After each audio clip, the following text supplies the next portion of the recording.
पण तुम्ही तुमचे कार्यक्रम जे सादर करणार आहात तो डोक्यामध्ये बरोबर येताना काहीतरी विचार असतो आणि मग तो विचार असं जास्त व्याख्यान गेलं की मग तो विचार बाजूला पडतो असं करू नये.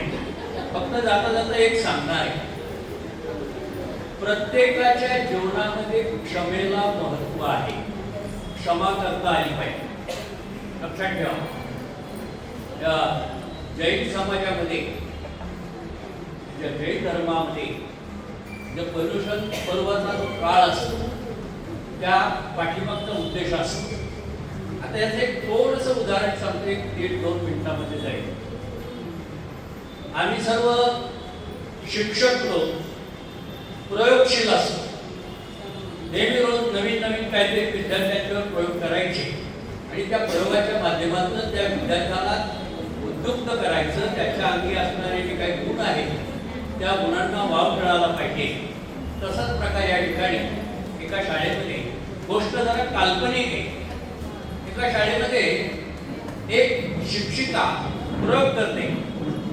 वर्गामध्ये ती सांगते मुलांना की तुम्हाला कोणाकोणाचा राग येतो,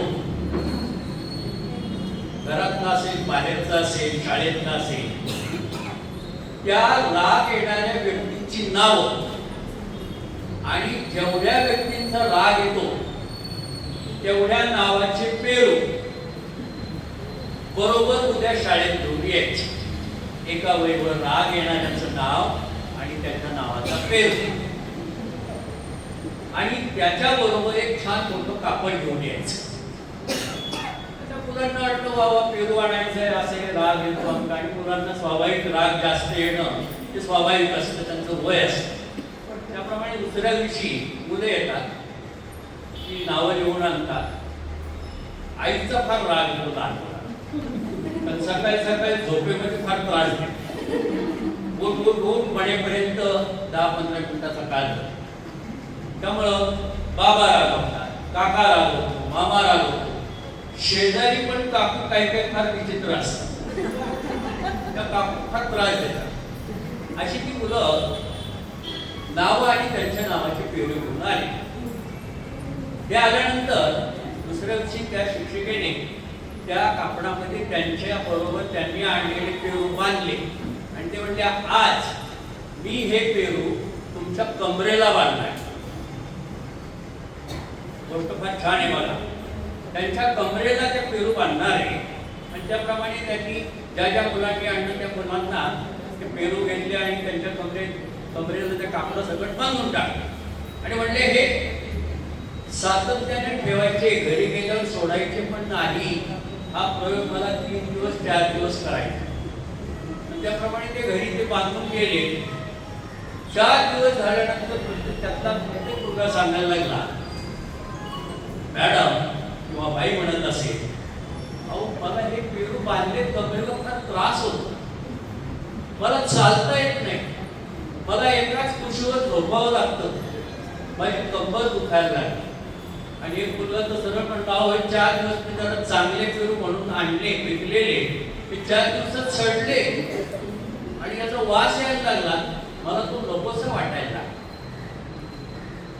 शिक्षिका चाणक्य होत्या, त्या हसायला लागल्या आणि त्या हसायला लागल्यानंतर म्हणल्या, मग मला तुम्हाला हे सांगायचं की अशा प्रकारे आपल्याला समाजामध्ये, नात्यामध्ये अनेक लोक बोलत असतात, अनेक लोकांचा राग येतो, विशिष्ट स्त्री वर्गाला जास्त असतं. बऱ्याच वेळेला संभाषण. त्याच्या मागचं कारण असं आहे की गेली 32 वर्ष रेणुका स्वरूपमध्ये 11वी 12वीच्या मुलींना शिकवलेलं आहे. त्यामुळं मुली, स्त्रिया, त्यांचं मानसशास्त्र ते मला सगळं माहिती आहे. मग हे शिक्षका आपल्याला असा त्रास होतोय ना, तर तुम्ही ते टाकून का नाही दिले? म्हणजे ते टाकून नाही दिले तर काही कळलंच नाही.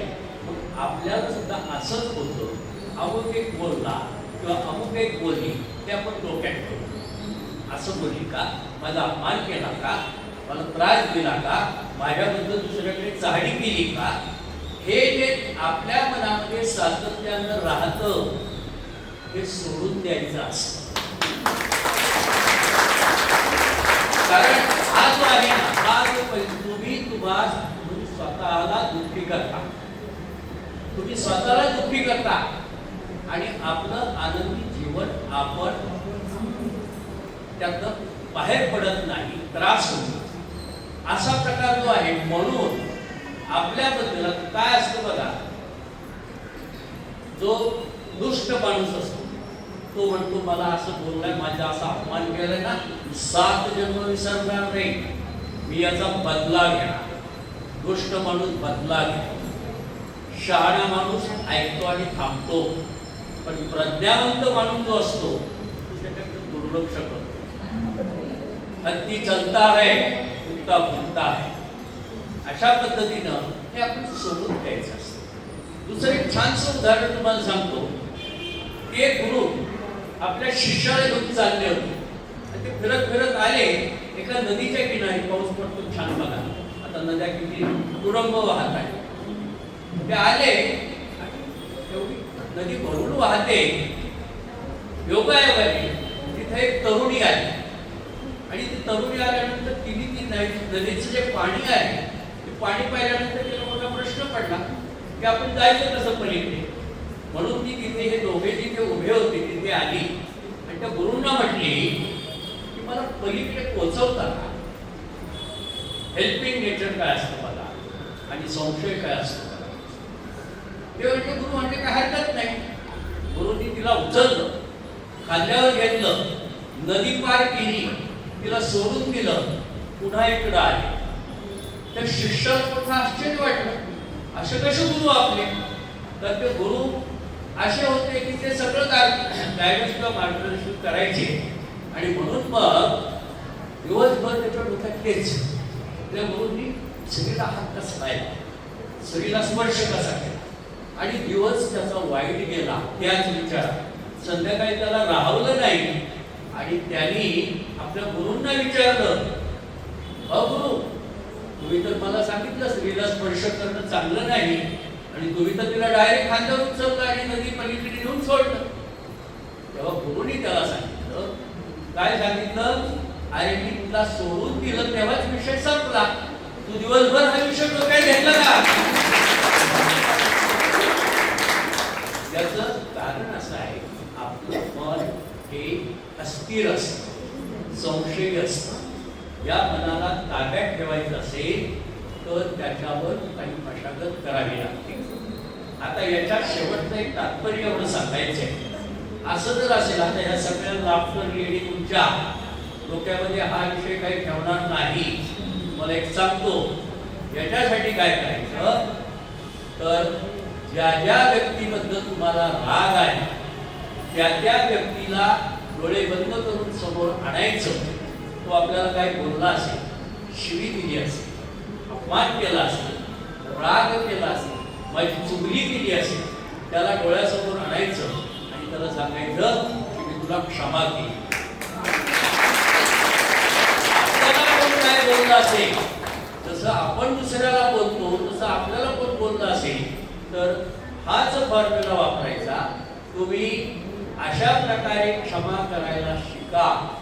त्याच्यामध्ये तुम्ही गौतम बुद्ध झाले, येशू ख्रिस्त झाले, तुकाराम महाराज झाले, प्रत्येक धर्मामध्ये त्या धर्मगुरूंनी अशाच प्रकारचं मार्गदर्शन केलेलं आहे.